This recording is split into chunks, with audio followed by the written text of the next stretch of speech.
মাদ্রাসার সেই ছোট ছোট ছাত্রছাত্রীদের দিকে যদি একবার গভীরভাবে তাকাও, বুকটা হালকা না ভারী হয়ে যাবে। ভোরের আজানের আগেই ঘুম ভাঙে তাদের। যখন অন্যরা মায়ের কোলে আরাম করে ঘুমায়, তখন তারা ঠান্ডা পানি দিয়ে উজু করে কাঁপতে কাঁপতে নামাজে দাঁড়ায়। কেউ দেখে না তাদের কষ্ট, কেউ শোনে না তাদের নিঃশব্দ দীর্ঘশ্বাস। একটা ছোট বাচ্চা যার হাতে থাকার কথা খেলনা, সে হাতে তুলে নিয়েছে কিতাব। যার চোখে থাকার কথা স্বপ্নের রঙিন ছবি, তার চোখ লাল হয়ে থাকে রাত জেগে পড়ার কারণে। মাঝে মাঝে মনে হয় ওদেরও তো ইচ্ছে করে একটু মায়ের পাশে বসতে, বাবার সাথে গল্প করতে, একটু আদর পেতে।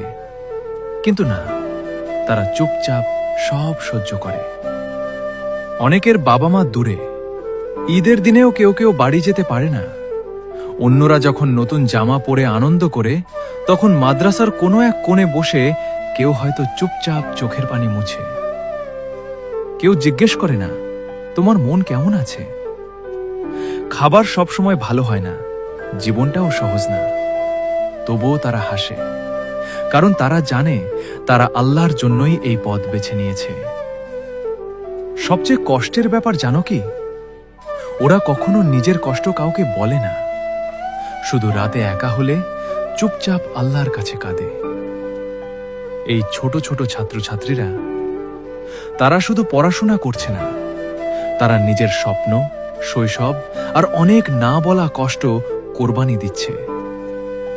তাদের এই নীরব কষ্টটা যদি একবার অনুভব করতে পারো, বিশ্বাস করো, চোখের পানি নিজে থেকেই চলে আসবে।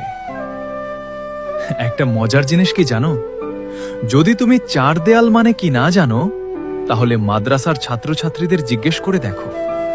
তারা তোমাকে চায় দেয়াল মানে কি সুন্দর করে বুঝিয়ে দিবে।